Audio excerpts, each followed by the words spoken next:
Hola, ¿cómo están? Bienvenidos al último video del 2024. Espero que se encuentren súper bien. Yo estoy contenta, súper emocionada por finalmente estar culminando este año de grandes lecturas. El día de hoy vamos a estar abordando tanto las peores lecturas que tuve como las mejores.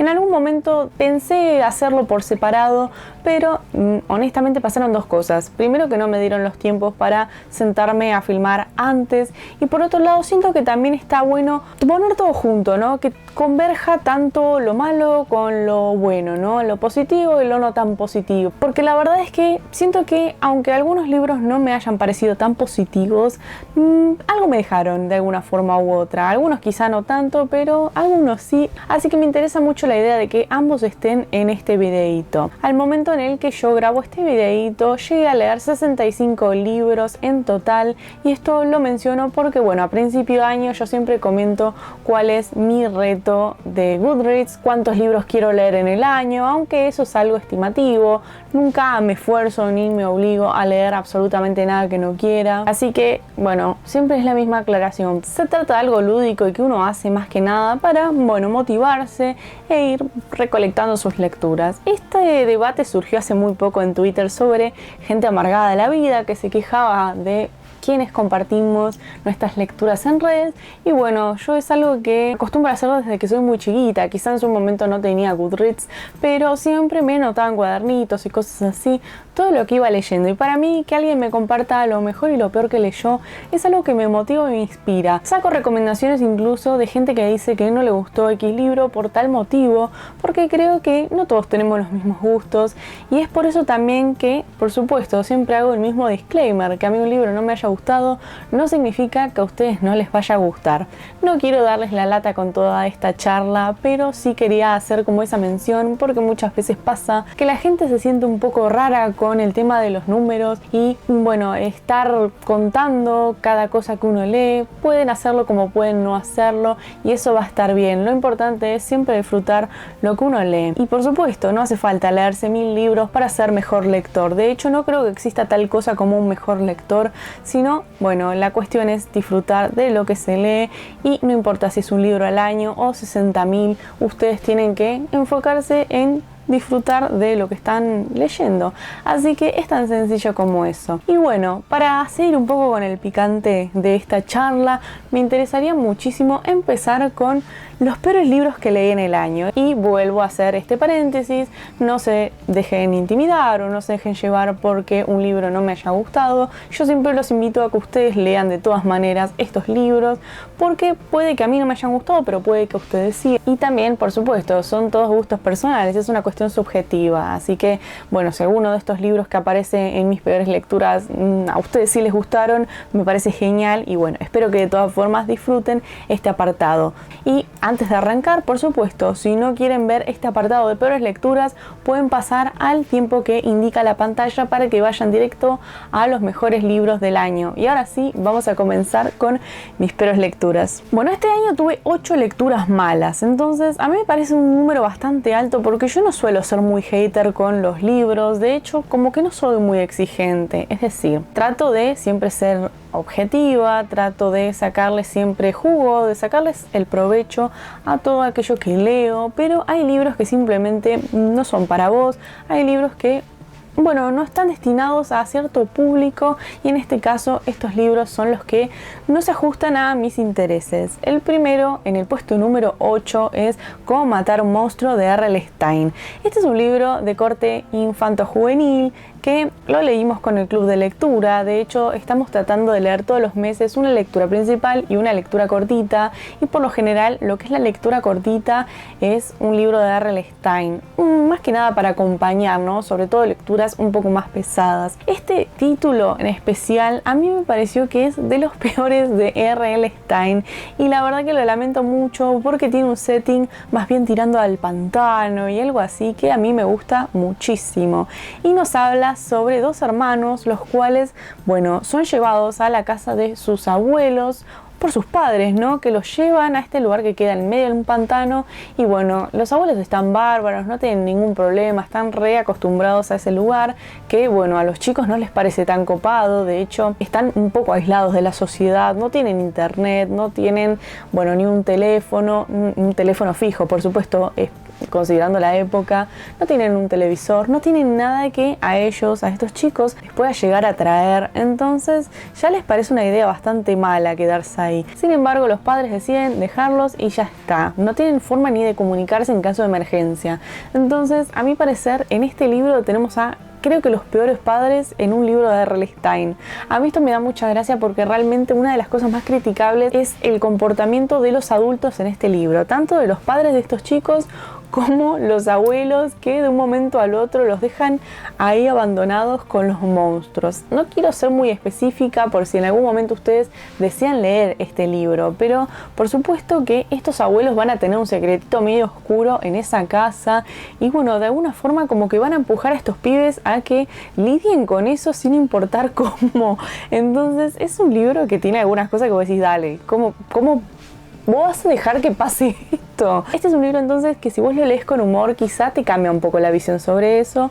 Y bueno, R.L. Stine tiene mucho terror infantil copado, así que yo no juzgo por, bueno, a quién se dirige, porque no está dirigido a un público como yo, pero bueno, la realidad es que este es un libro que hace aguas por todos lados, entonces por eso fue de mis peores lecturas. La siguiente es más bien una especie de novela gráfica y se llama Creepy Cat. Es el primer volumen y es de Cotton Valent. Este es un cómic que a mí personalmente no me gustó nada.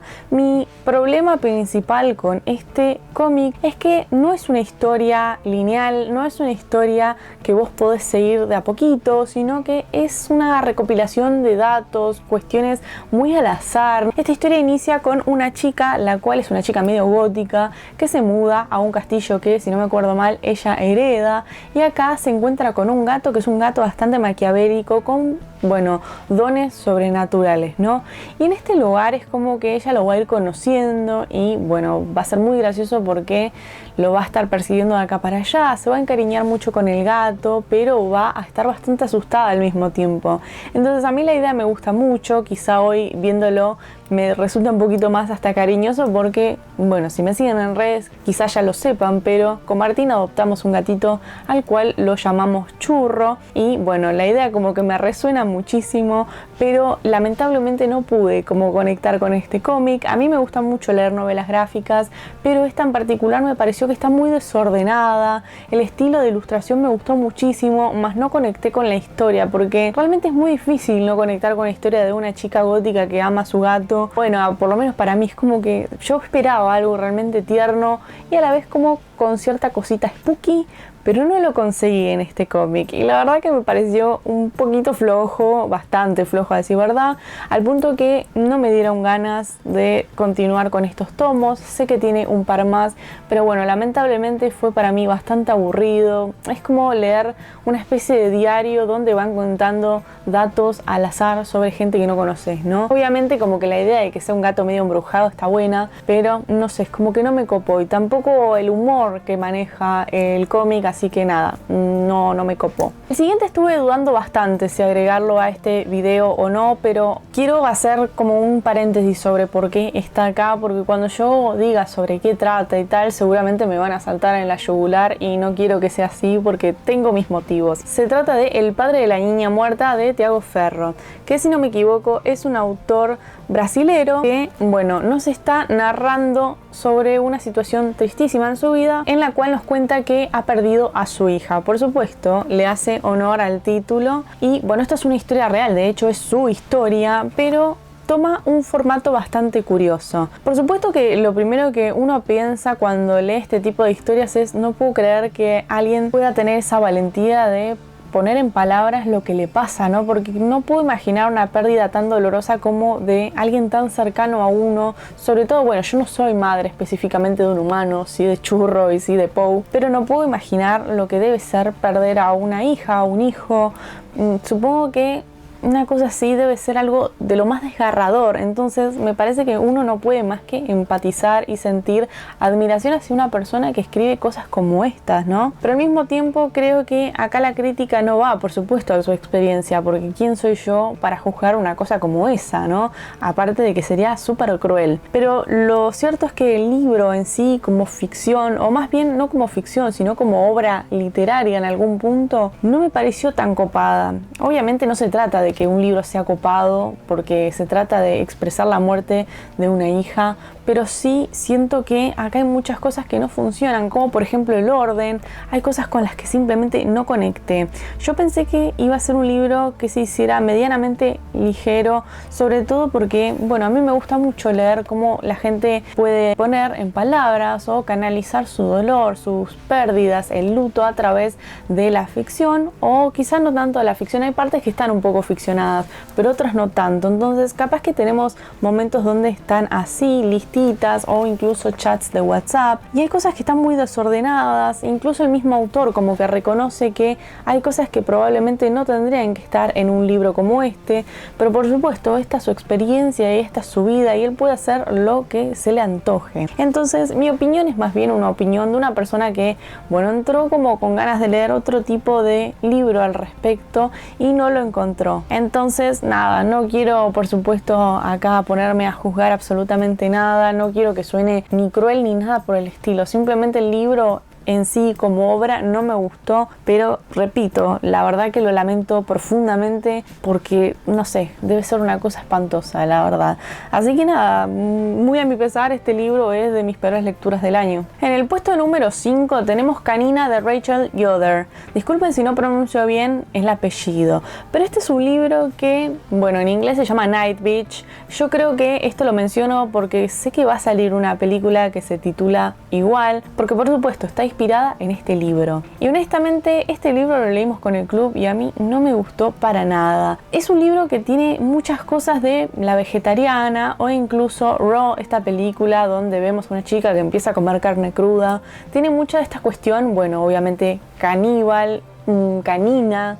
A mí todas esas cosas que son medio viscerales, pero con un toque femenino, de rabia femenina, me parece que está buenísimo. Pero el libro en sí se me hizo bastante insoportable por cómo está redactado en sí. No me gustó mucho la narrativa de Rachel. Me pareció que por momentos es demasiado reiterativa. Durante todo el libro se la pasa diciendo perra de noche, perra de noche, perra de noche. Y vos decís, ¿qué carajos? Honestamente no me gustó. Yo entiendo que esto puede ser una fórmula literaria, puede tener varias interpretaciones, puede incluso por cuestiones de sonoridad, puede tener un millón de explicaciones y a mí sigue sin gustarme, ¿no? Y esto, por supuesto, es una cuestión meramente personal. No estoy diciendo que esté mal escrito ni nada por el estilo. Simplemente no se ajusta a lo que a mí me gusta leer en un libro. Dicho esto, el libro al principio es un bajonazo, en la primera parte por lo menos, porque nos habla sobre una mujer con un hijito, el cual es bastante revoltoso, entonces está de acá para allá. Como que ella empieza a tener como tendencias caninas, ¿no? De alguna forma, como si fuera una especie de madre canina que protege a su cachorro. Entonces tiene una vida un poco conflictiva, con un marido que no la llega a comprender del todo y una vida social bastante compleja también. Este es un libro que, bueno, tiene ciertas bajadas de línea que a mí me descolocaron un poquito y algunas cosas que no me terminaron de convencer. Honestamente me encantaría saber qué es lo que pasa en la película, si es que me puede llegar a gustar un poquito más que el libro, porque bueno, ha pasado, de hecho pasó con un libro que está en este mismo top, así que después hablaremos de eso. Pero bueno, por lo pronto puedo decirles que Canina no me gustó para nada. En el puesto número 4 tenemos un libro que para mí fue recontra decepcionante porque la temática, el setting, todo me llamaba muchísimo la atención y terminó siendo un fail absoluto. Se trata de La noche de los insomnes de M.L. Río, que esta es una autora principalmente de Dark Academia. Y debo decirles que si bien este libro está catalogado como terror, no sé si se llegará a ver bien por acá, este libro tiene de terror lo que yo tengo de golfista. Para dejar un poco en claro, nunca en mi vida jugué al golf. Así que nada, una portada bellísima, por supuesto, todo muy fungi. Y a mí el concepto de este libro me había llamado mucho la atención, aparte de que es una novela. Y bueno, nada, me metí en esta historia sin tener idea del bodrio que me iba a llevar de todo esto. esto. Siempre me llevo un libro al profesorado para ir leyendo mientras viajo en colectivo, porque tengo cierto tramo. Entonces este fue un libro de los últimos que me llevé al profesorado cuando cursaba, y la verdad es que la pasaba muy mal, al punto que no quería ni leer en el colectivo. De mí es uno de los momentos que más me gusta leer. Entonces este es un libro que nos habla de un grupo de insomnes, un grupo de muchachos que se juntan en un cementerio para charlar, para fumar, y bueno, todos hacen como un pequeño break de su trabajo, de sus estudios, de sus cosas, y ahí se ponen en común para hablar sobre ciertas cosas, hasta que en algún momento descubren que hay una fosa descubierta y reciente, y dicen, bueno, acá qué es lo que pasó, quién hizo, bueno, esta tumba. Así que empiezan como que a ponerle atención y a investigar, por supuesto, hasta que dos de ellos se quedan como ocultos en una parte de este panteón y observan que hay una actividad un poquito rara, ¿no? Y nada, a partir de esa situación, por supuesto, empiezan a sacar como sus conclusiones. Honestamente, este libro tiene un problema, y es que no pasa absolutamente nada, es aburridísimo. Yo creo que si este libro lo hubieran hecho, o lo hubieran pensado más bien como una novela más completa, hubiera sido un golazo. La autora misma, en estas primeras páginas que hace esta nota de autora, cuenta que le pidieron hacer una novela, o más bien una historia tirando a corta, que no se extienda demasiado. Entonces ella aprovechó para desarrollar esta idea que tenía desde hace bastante. Pero el tema es que acá se quedó a medio camino, acá no pasa absolutamente nada. Tenés un par de situaciones que vos decís, uy, qué curioso, qué raro, ¿no? Pero no pasa más que eso. Y la verdad es que es un libro que te deja mal, porque te aburre, no te motiva tanto a avanzarlo, profundiza demasiado en personajes que realmente no tiene mucho sentido profundizar. Digamos que te hace un pantallazo muy profundo del perfil de cada uno, y vos decís, pero esto me sirve si al fin y al cabo la historia es tan corta que no llegás a ver un desarrollo de esos personajes. Entonces nada, realmente tiene un montón de cosas que a mí no me coparon, y honestamente no lo disfruté para nada, y lo lamento porque no hay muchas historias de horror fungi, pero bueno, esta historia sin duda no me copó y no pasó el aprobado. Bueno, el siguiente es un poquito polémico, porque hay quienes dicen que es mejor que el original. Esta es una segunda parte, y es de un autor que la verdad que la pegó muchísimo en un subgénero del terror, y es el tema de los exorcismos. El libro en cuestión es Legión, y es la secuela de El Exorcista. Obviamente este es un libro de William Peter Blatty, quien, bueno, nos trajo una de las mejores historias, si no es que es la mejor, sobre temática de exorcismos. Tanto el libro como la adaptación cinematográfica son las dos unas joyas, y este libro que tengo acá lamentablemente no estuvo ni por asomo a la altura de su primera parte, y es algo que yo lamento profundamente, porque no saben la emoción que tenía de leer este librito, pero fue un fracaso absoluto, al menos para mí. Entiendo que tiene una adaptación, la vimos con el club de lectura en su momento, pero no llegó ni a cerrar tanto. De todas formas, me resultó más divertida la película que el libro en sí, y eso es algo que no me suele pasar tanto. Pero bueno, no tenía por qué ser exactamente perfecto como el primero. Sin embargo, les digo, me aburrió bastante porque tiene un tono un poquito más al nivel del policial, ¿no? Y eso no está mal, pero bueno, acá todos esperábamos terror y no me encontré con eso. Por supuesto que tiene un montón de cuestiones de índole religiosa, que es esperable por la temática del exorcismo, pero más allá de eso siento que no es muy memorable, y lo siento mucho porque es un libro que realmente es de culto, así que nada, para mí se fue a las peores lecturas. En el segundo lugar tenemos Ídolo en Llamas, que este es un libro de Rin Usami. Este libro también es bastante cortito, pero que lo leí porque me copaba mucho la temática, donde hablaba sobre la fascinación que tienen los asiáticos con sus idols, que son estas figuras del pop que mueven multitudes, y también por supuesto lo que es la cultura de la cancelación y también la salud mental. Entonces son todas temáticas que a mí me copan mucho. No quiero darles demasiado detalle sobre el libro porque no quiero adentrarme tanto en eso, sino más bien en por qué no me gustó tanto, pero siento que de alguna forma esto está conectado. Nos habla sobre una chica la cual es adolescente y cuya vida gira en torno a la de su idol favorito, el cual es un artista que ella adora con todo su corazón, tiene un blog dedicado a él, tiene muchas cosas, ¿no?, sobre él, pero es una chica que tiene problemas para aprender, tiene algunas dificultades en su aprendizaje, entonces a nivel académico ella va muy mal y también a nivel social, ¿no?, porque su salud mental se va deteriorando muchísimo a medida que pasa el tiempo y esta obsesión se va arraigando cada vez más a su personalidad y bueno, ella por supuesto llega a un punto en el que no puede lidiar más con la situación. Para mal de males, a este idol suyo lo cancelan porque al parecer abusó de una chica, de una fanática y bueno, este sale como a enfrentar la situación de alguna forma. La idea, o por lo menos para mí a grandes rasgos, suena súper interesante. No sé qué pasó en la ejecución, obviamente acá entendemos que ella tiene algunas cuestiones de índole de salud mental, por supuesto, en principio con el tema de la depresión, de la ansiedad y cosas así, pero en ningún momento es como que se termina de delinear demasiado ese tema, como que te tira algunos datos, pero no te dice demasiado para dónde apunta, ¿no? Porque aparte no sería como una simple depresión, y simple entre comillas, porque la depresión nunca es simple, pero no se trata de un simple diagnóstico, a eso voy, sino que hay algo mucho más profundo en su personalidad y en su psiquis que no terminamos de entender, porque bueno, acá la autora no lo termina de definir. Y bueno, tampoco es que sería el gran problema ese, pero que de algún modo la forma en la que se lleva la historia es bastante aburrida y de hecho no se supo aprovechar. Es una historia cortita y les digo, a mí me costó muchísimo como que conectar, sobre todo con la protagonista, que si bien uno puede sentir empatía hacia un personaje que está padeciendo todo esto, es como que su obsesión era tal que, no sé, es como que me costaba muchísimo bancarme a este personaje. Es un poco difícil de explicar, pero cuando estás leyendo un personaje que realmente da todo en su vida por otro personaje, ya es como que a mí me hincha un poco las pelotas, tengo que decirlo así en criollo, porque mi problema real con este tema, con este libro, es que no soportaba más a la protagonista, no quería saber más nada de su obsesión con este idol,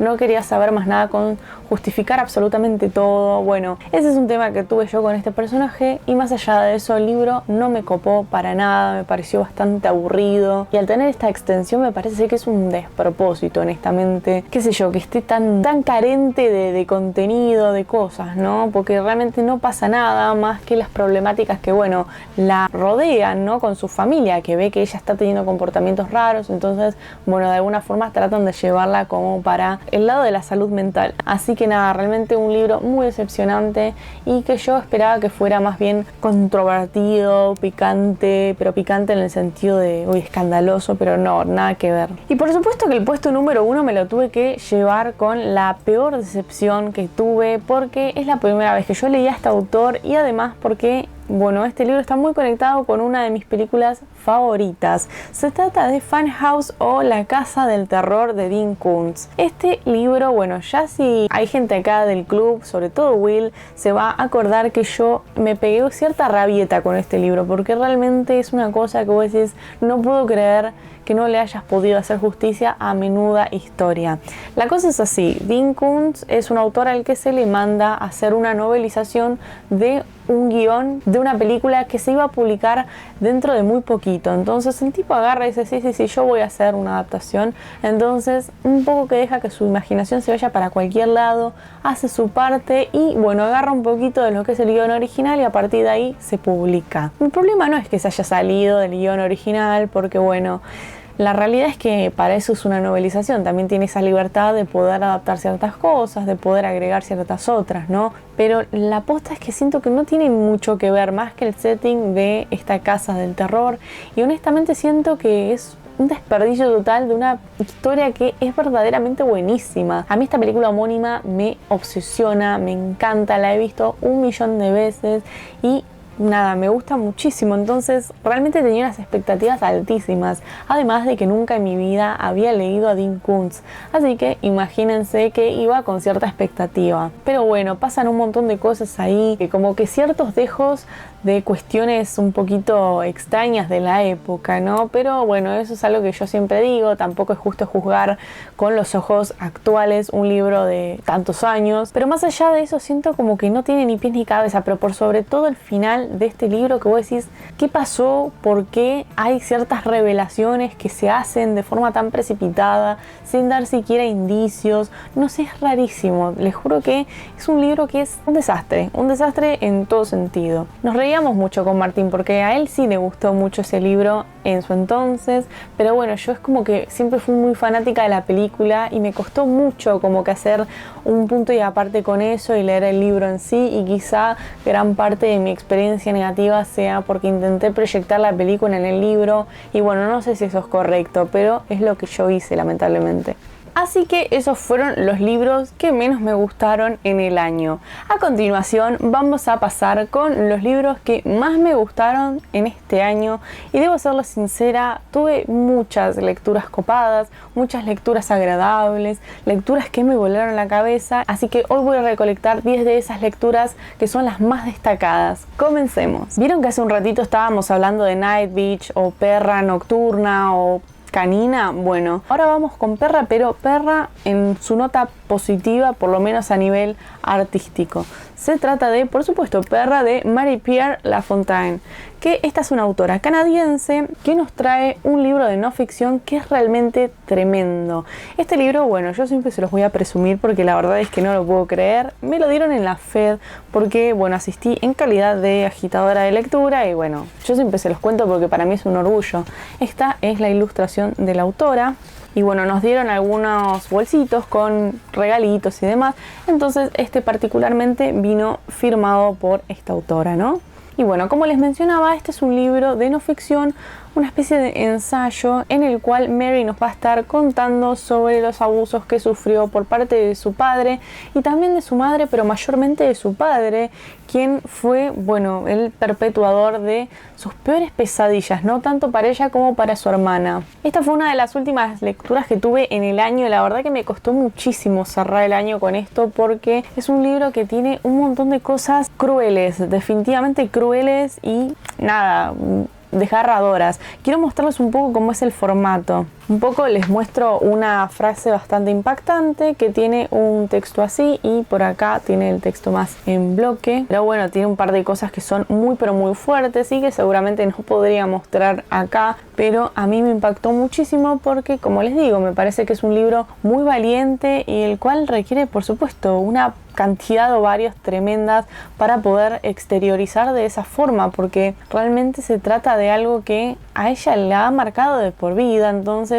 poder poner en palabras todo esto siempre me parece algo que es dolorosísimo y que, bueno, por supuesto, admirable, ¿no?, de hacer. Así que nada, realmente se las recomiendo muchísimo, con cierta discreción, por supuesto, porque el libro no escatima en detalles explícitos o en situaciones horrendas de índole sexual, así que por eso revisen trigger warnings y un poquito más sobre el libro, o pueden preguntarme si necesitan saber algo puntual. El siguiente libro no lo tengo en formato físico, pero se trata de La paciente silenciosa, el cual es un thriller que a mí me dejó totalmente enloquecida y de hecho tengo entendido que va a salir una segunda parte y seguramente la voy a leer, pero esta primera parte hace mucho que no me enganchaba tanto con un libro de este género que a mí me gusta tanto, pero no siempre me doy la oportunidad de, bueno, abordarlo. Y este título nos habla sobre una chica la cual ha quedado internada, su nombre es Alice y ha cometido un crimen bastante atroz, o eso es lo que se dice, ¿no?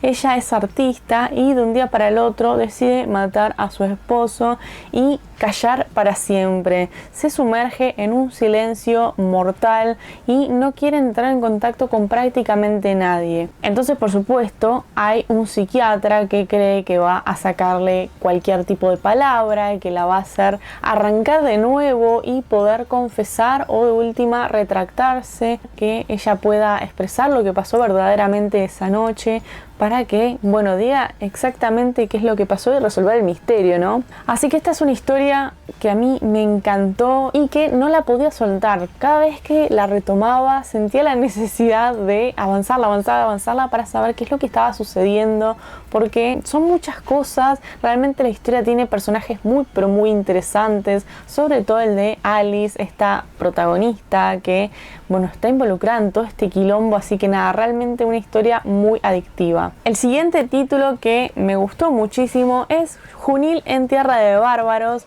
que es de Juan Luis Luis. Disculpen si no estoy pronunciando correctamente, pero este es un libro que me dieron en la FED el año pasado. Les quiero ser totalmente sincera, yo no pensé que lo iba a llegar a leer porque me pasaba lo siguiente, tenía como cierta cuestión con lo que es mitología griega. De hecho, nunca fui muy fanática del género épico o cosas de ese estilo. Quizá algunos ya lo sepan, pero yo estoy cursando profesorado de lengua y literatura y tengo griego, también tengo latín, eso ya seguro lo saben porque lo mencioné 150.000 veces, porque es un poco mi némesis, pero este año cursé griego y debo decirles que quedé un poquito encantada, un poquito copada con el tema, extrañamente, pero la realidad es que tuve que leer algunos títulos importantes dentro de lo que es el género, entonces, bueno, como que quedé copada de leer algo de ese estilo, pero no necesariamente de la época, ¿no? Así que me encontré con este librito en mi biblioteca que me vino bárbaro porque lo abordé en el momento en el que lo necesitaba y sinceramente es un poco lo que a mí me gusta de mi biblioteca, que tiene como cierta variedad. Por lo general yo no dejo libros que no me llaman la atención o de cosas que no me interesan. Toda mi biblioteca está construida con títulos que yo elegí específicamente o que gente de mi entorno me regaló porque sabe que me gustan, pero a veces cuando tengo cierta duda es como que dejo ciertos libros y bueno, este libro menos mal que lo dejé porque lo terminé disfrutando muchísimo. Y nos habla de Junil, una chica que está viviendo con su padre es un maltratador. De hecho, las primeras líneas de este libro son fabulosas, que voy a proceder a leérselas. Una vez había un hombre que despreciaba a su hija. Tal desprecio, evidente y constante, fue la causa indirecta de la muerte del hombre y por lo tanto del hecho de que solo aparecerá fugazmente en esta novela. Así que nada, yo con eso ya me enganché y dije, quilombo. Así que sí, efectivamente este hombre es bastante cruel con su hija y ella está obsesionada con estas historias épicas que llegan a sus manos porque trabaja en una especie de localcito que recopila o se encarga de recolectar y reunir obras de autores de la época, ¿no? Ella encola papiros, se encarga de hacer ese trabajo tan manual, tan laborioso, hasta que en un momento se desata un escándalo terrible que lo conecta a su padre, que bueno, lo pone en el foco del quilombo y bueno, ella tiene que huir junto con los demás que son esclavos del padre. Entonces realmente es una situación terrible porque ella se sorprende muchísimo de que todo se haya desmadrado así y tiene que huir, por supuesto. En el camino se va a encontrar con un montón de cosas que están relacionadas a lo mitológico, con el tema de los dioses, sobre todo por la época. Entonces es realmente una historia que a mí me pareció súper interesante, es una historia de aventuras y que tiene una protagonista que a mí me gustó muchísimo porque es fuerte, porque es heroica y que está en búsqueda de Ovidio, que es como su ídolo máximo. Así que nada, es una historia súper interesante que realmente se lee como este tipo de historias épicas que están tan buenas, así que recomendadísimo. El siguiente libro que tengo para mostrarles es La Riada de Michael McDowell, que es el número 1 en esta saga de Blackwater, que está muy de moda últimamente. Este es un autor que ya ha sido editado en Argentina, pero con esta saga se empezó a poner súper de moda y ahora prácticamente todo el mundo está leyendo esta saga, lo cual me parece copado porque realmente este es un autor que merece mucho reconocimiento y bueno, lamento muchísimo que no esté vivo porque me encantaría que siga, bueno, escribiendo historias así de maravillosas, ¿no? Había leído Los Elementales de su autoría y me había volado la cabeza.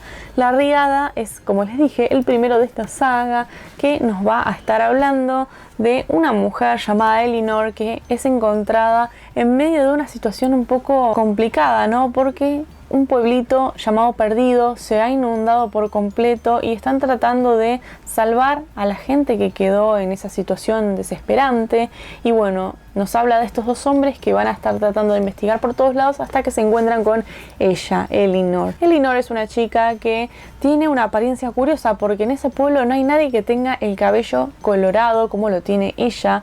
Entonces las mujeres en ese pueblo la van a mirar como con recelo, sobre todo una de ellas llamada Mary Love, que está con su hija por un lado y con el resto de su familia también, pero claro, ella va a dudar muchísimo de la figura de Elinor porque siempre desde un comienzo tiene una aura misteriosa, una cosa medio, no sé, como que te llama la atención, ¿no? Entonces esta mujer se va a imponer bastante en este pueblo, va a ser como la docente del pueblo y va a tener ciertas apariciones y actitudes que a esta gente, algunos por un lado les va a copar y a otros no tanto. Van a ocurrir desapariciones, muertes y cosas bastante escabrosas. No les puedo decir mucho más porque es un libro más bien introductorio, no es que suceda una gran cantidad de cosas, pero sí tenemos pantallazos de una figura que es la de Elinor, que es realmente bastante imponente, ¿no? Y que veremos cómo se sigue desarrollando en el resto de los libros. Pero por lo pronto puedo decirles que este primer libro me encantó. Es como estar leyendo el chisme de barrio, no sé, es como abriste LAM, pero con contenido cultural, por supuesto. Así que recomendadísimo, ya veremos cómo me va con el resto de la saga, pero por lo pronto este primer libro es genial. El siguiente es un libro del cual no les voy a hablar mucho porque ya lo recomendé en un video que hice con recomendaciones para leer en Halloween. Se trata de El Gran Despertar de Julia Arnfield. Por acá al lado justamente tengo Nuestras Esposas Bajo el Mar, que es uno de los títulos que publicó más recientemente. Ahora tiene otro que se está por publicar, o se publicó, no estoy muy segura. Y bueno, esperemos que ese también sea traducido al español. Pero esta es una antología que mezcla un montón de tópicos que a mí me llaman muchísimo la atención, pero por sobre todo tiene muchas protagonistas femeninas que lidian con situaciones cotidianas y a la vez no tan cotidianas. Hay situaciones de lo más pesadillescas, situaciones que rozan lo onírico y a mí me gustó muchísimo porque tiene situaciones muy surrealistas. Una antología que recomiendo muchísimo. No todos los relatos son terror, pero bueno, lo cierto es que tiene algunos que son bastante macabros y sobre todo dentro de lo que es el género weird, ¿no? Así que eso a mí me gusta bastante. En el puesto número 5 tenemos La Misa de los Suicidas 3, que es un libro de Pablo Forcinito. Este autor va a sacar una saga dentro del lore o lore de La Misa de los Suicidas, que es una historia más que nada volcado al folk horror argentino, el terror pagano acá ubicado en nuestras tierras, o en mis tierras por lo menos, no sé de dónde sean ustedes. Pero bueno, este es un libro que me hizo llegar la editorial. Yo cuando me enteré de estos libros, compré el primero y me obsesionó tanto que dije tengo que leer más. Y bueno, la editorial en su momento, con todo el amor del mundo, me siguió mandando sus libros como colaboración y quedé súper enamorada de esta historia porque yo no soy muy fanática de las sagas, pero este año le tomé un poco el gustito al tema. Lo habrán visto con la saga de Michael McDowell, entonces dije claro que voy a seguir una saga argentina de terror con cuestiones paganas, con cuestiones de deidades o supersticiones muy nuestras, ¿no? Y acá hay ciertas figuras que son icónicas, que nos generan un montón de situaciones conflictivas, pero también muy espantosas. Hay un personaje llamado Gómez que va a estar volviendo, va a tener un regreso un poquito diferente de lo normal, pero bueno, no les puedo decir mucho porque es un tercer libro, entonces siento que si detallo mucho sobre esta cuestión estaría haciendo spoiler, pero siempre que puedo se las recomiendo porque esta saga es sencillamente maravillosa. Los libros no son tan largos y la verdad es que vale muchísimo la pena. El que se encuentra en el puesto número 4 es un libro infantil que a mí me pareció bellísimo y porque es una de mis películas de Estudio Ghibli favoritas. Se trata de Kiki, Entregas a Domicilio. Es una edición hermosísima la que tengo acá, que es un libro de Eiko Kadono. Es una edición de Puffin Book, así que les quiero mostrar un poco cómo es por dentro porque les juro que es una belleza. Yo siempre que puedo les muestro este libro porque además de ser una edición súper bonita, por lo menos en su portada, tiene ilustraciones por dentro. Acá por ejemplo, acá Kiki despegando. Bueno, claro que atrás tiene como una especie de apartado con actividades para que uno haga quizá con alumnos o con los más peques. También tiene datos curiosos y cosas sobre la autora. Yo se los muestro porque realmente me parece una belleza absoluta, ¿no? Acá también más datos, también una especie de glosario y también un quiz o una especie de encuesta para jugar con los datos del libro, ¿no? Entonces esta fue por supuesto la inspiración de Miyazaki a la hora de hacer una película y es una historia verdaderamente hermosa. Si a ustedes les gustó la película, tienen que leer este libro porque tiene un montón de cosas que, bueno, no se llegaron a adaptar en la peli, pero que tienen obviamente la misma vibra porque, bueno, este es el original. Este libro lamentablemente está un poquito, no sé si se llegará a notar, pero yo lo llevé a la costa porque tiene esa onda y bueno, se humedeció un poquito, pero realmente la edición es muy bonita y la historia muchísimo más. Es una historia muy cálida sobre esta brujita, la cual, bueno, tiene que volar lejos de su casa para emanciparse, para, bueno, empezar a desarrollar su vida como una joven brujita, ¿no? Y por supuesto tiene que bancarse un montón de situaciones, conocer un pueblo nuevo, conocer a su gente y emprender de alguna forma para poder sobrevivir. Y bueno, tiene a su gatito Gigi, que es una belleza. Pero bueno, esta historia realmente es esas que se les llaman feel good, bueno, porque realmente no hay forma de que vos te sientas mal leyendo este libro, es una belleza. Siento que esto me gustaría leerlo con mi hija. No tengo hija, pero si tuviera le leería esto. Ya estamos llegando al top 3 de mis mejores lecturas y hay una con la que prácticamente inicié el año y dije, no puedo creer que haya empezado con la vara tan alta. Porque se trata de un libro que tengo en la biblioteca hace 70 años, chicos, hace mil años. Y no solo lo tenía yo, sino que también lo tuvo mi mamá en su biblioteca. Y cuando yo lo traje en su entonces, mi hija me dijo, pero si yo también lo tengo, ¿para qué te lo compraste? Entonces, nada, mi edición es diferente, así que de última podemos justificarlo por eso. Pero yo no sabía que lo tenía. Se trata de La niña de las tinieblas de Lard Koenig, que lo tengo en esta edición, que lamentablemente ya se está desarmando un poquito porque tiene sus años, ¿no? Este libro tuvo su adaptación cinematográfica en los 70 y la protagoniza una Jodie Foster muy chiquita y la verdad es que su papel es genial porque, bueno, nos habla sobre esta niñita la cual está viviendo en una especie de lugar medio aislado donde, bueno, tiene a unos vecinos que son insoportables, pero sobre todo uno de ellos, que es un adulto medio raro que anda rondando por su casa y que pregunta todo el tiempo por su padre, ¿no? Pero esta chica siempre tiene como cierto misterio alrededor de eso y no dice nada sobre su padre. Todo el tiempo dice que él está trabajando, entonces, claro, su vecino empieza a sospechar que quizá ese tal padre no exista. Así que la empieza a acosar bastante y ella se pone firme porque realmente tiene una personalidad súper firme, súper dura, es una genia total, entonces como que se banca los trapos de una. Esta historia encima empieza con la noche de Halloween, entonces yo sé que esto es una pelotudez, pero a mí me encanta. Siempre que las historias están ambientadas en esta época, yo como que me reengancho.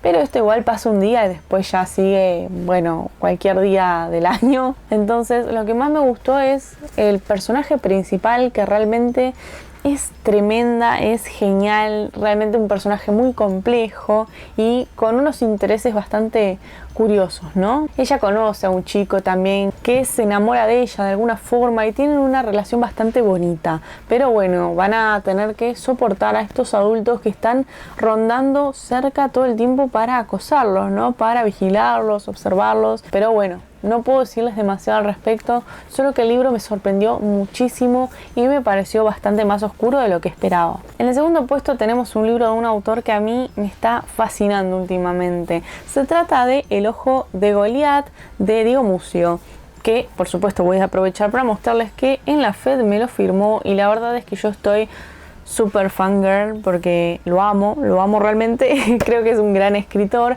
y este libro tiene unas vibras tremendas de La Isla Siniestra, cosas de ese estilo. Siento que es un libro con una atmósfera gótica fabulosa que transcurre en un lugar costero, en un faro, que nos habla de personajes muy misteriosos que van a estar investigando un caso de alguien que se vuelve totalmente loco tras estar un tiempo en ese faro, ¿no? Entonces este psiquiatra va a intentar tratar en algún momento con este muchacho, con su paciente, pero va a necesitar descifrar qué es lo que está pasando. Es una historia que a mí me pareció fascinante y que tiene mucha cuestión histórica, tiene muchos guiños a nuestra historia, pero lo que más me gusta es el tema del ambiente que, bueno, emana esta historia, ¿no? Este es el libro ideal si te querés llevar uno para la playa o a un lugar costero. Creo que este y el de Kiki, pero bueno, depende de qué tipo de vacaciones quieras tener.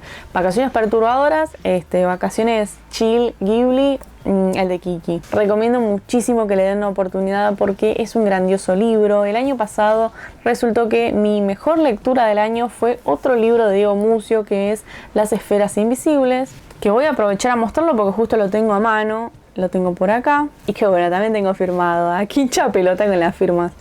Pero bueno, les digo la verdad, para mí es una joya tener esto en mi poder. Así que nada, honestamente siento que Diego Mucio necesita más reconocimiento. Yo quiero que más personas lo conozcan porque es un escritor fabuloso. La prosa de este hombre es entre poética, nada cargada, nada pretenciosa, por decirlo de alguna forma.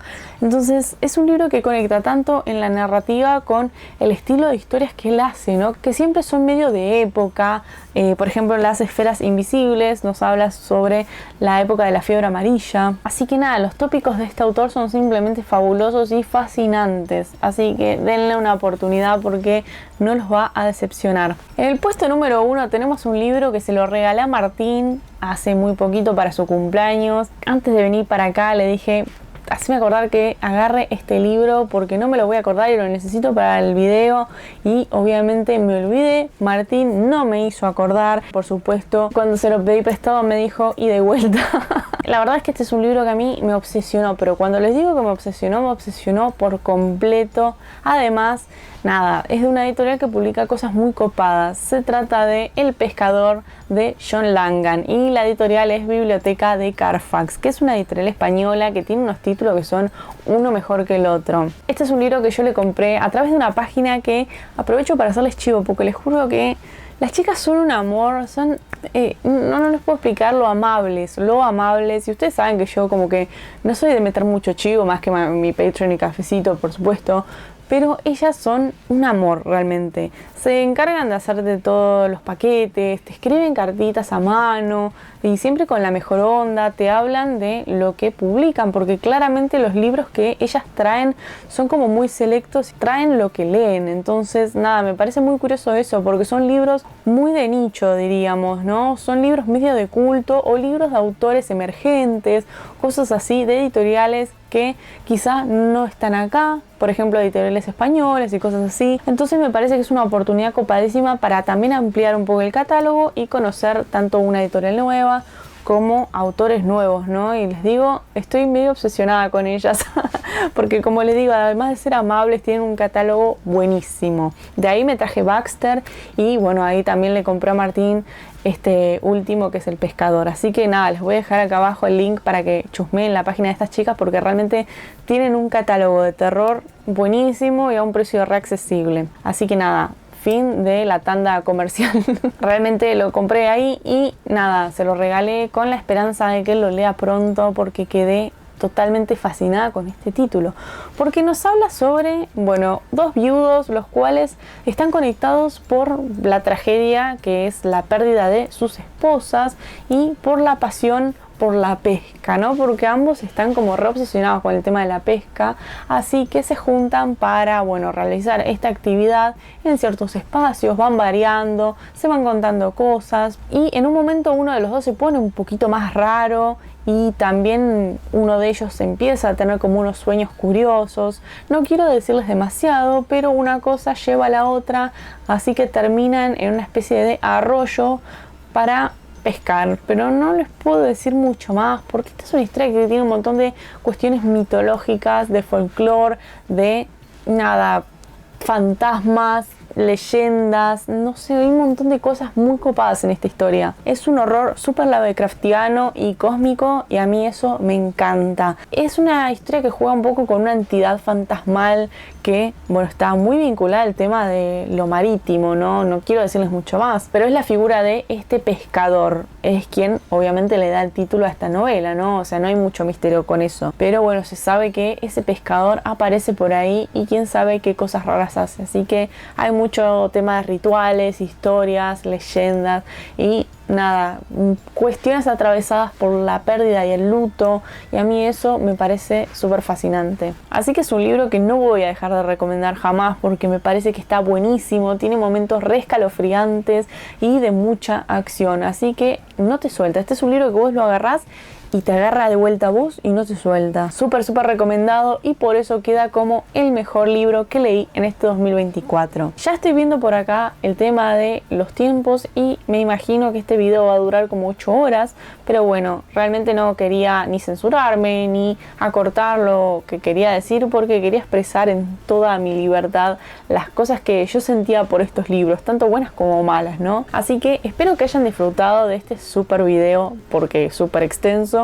Pero que además me cuenten acá abajo si ustedes leyeron alguno de estos, si coincidimos en cuanto a opiniones o si piensan algo distinto. Y también quiero que me cuenten cuáles fueron sus mejores y peores lecturas, ya sea una o dos, cuéntenme las que ustedes gusten. Otro año que se nos va y la verdad es que yo siempre me pongo re sentimental en esta época porque no puedo creer realmente que pasen todos estos días y estos meses y todo y sigamos creciendo, ¿no? Este proyecto ya tiene sus buenos años y a veces siento como que queda un poco estancado y de repente arranca nuevamente y nada, todo empieza a ponerse en movimiento y este año fue un año en el que particularmente se me volvieron a abrir muchas puertas en muchos sentidos, ¿no? Tuve oportunidad de asistir a algunos eventos, incluso asistir a la radio, que es algo que no me animaba mucho a hacer, pero que bueno, yo me sentí súper cómoda, empecé a recibir colaboraciones nuevamente, luego de un buen tiempo de haber decidido parar un poco con ese tema, pero bueno, yo siento que nada, estoy en un momento donde quiero abrirme a todo eso una vez más. Acá crecimos muchísimo y sobre todo llegamos a los 30.000 suscriptores. Noté que ustedes estuvieron mucho más activos que en años anteriores y eso lo valoro un montón porque bueno, ya hemos charlado sobre este tema. A veces el canal se estanca porque es un canal que trata de temas un poco controvertidos en la literatura, ¿no? Porque hablamos de terror mayormente. Pero bueno, YouTube agarra y ve que decís tripas y ya está bajándote el video o ya te está metiendo alguna restricción. Entonces mi canal no suele llegar muy lejos en cuanto a recomendaciones, pero bueno, este año noté como que tuvo un poco más de llegada, que tuvo más visibilidad y ustedes se acercaban a comentar y a ponerle la mejor onda. Entonces es algo que yo no voy a dejar de agradecerles jamás porque de todo corazón yo lo valoro mucho, mucho, mucho y no creo que se den una idea de todo lo que ustedes me motivan a mí a seguir haciendo este canal que, como les digo, ya tiene sus cuantos añitos. Nada, la verdad me parece fabuloso. Ya el año que viene estaremos cumpliendo 10 años, o sea, ¿qué pasó ahí? No sé si tuve tanta constancia con algún otro proyecto, pero la verdad estoy muy orgullosa de la comunidad que se ha formado acá y nada, de todo lo que hemos construido, porque realmente no es solamente una cuestión que trata sobre mí, sino que trata sobre ustedes, sobre los libros, sobre el terror y otras cosas, ¿no? Así que gracias de todo corazón por el aguante de siempre y por supuesto no quiero dejar de agradecerles a los mismos de Patreon y Cafecito.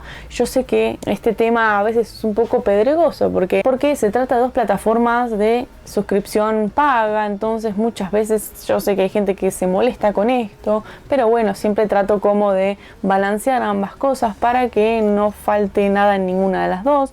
Pero bueno, el tema con Patreon y Cafecito es algo que a mí me ayuda muchísimo para traer cosas nuevas e incluso mejorar las herramientas que utilizamos para grabar estos videos. El año que viene vamos a estar justamente metiéndole pata a ese tema porque ando ahí con un trípode que un poco más y se desploma en vivo y en directo, entre otras cositas que también estaría bueno mejorar para que tengamos una calidad un poquito mejor, que creo que nos lo merecemos. Así que por supuesto gracias a los miembros de Patreon y Cafecito por ese apoyo enorme que me dan, que no se imaginan, es enormísimo. Y bueno, para cerrar este video no me queda más que decirles que los aprecio muchísimo, espero que lo tengan siempre presente, que no están solos, que hay alguien acá que piensa en ustedes. Espero que estén terminando este año de la mejor manera, con la mejor energía y que lo empiecen aún mejor. Los quiero mucho y nos estaremos viendo en el 2025.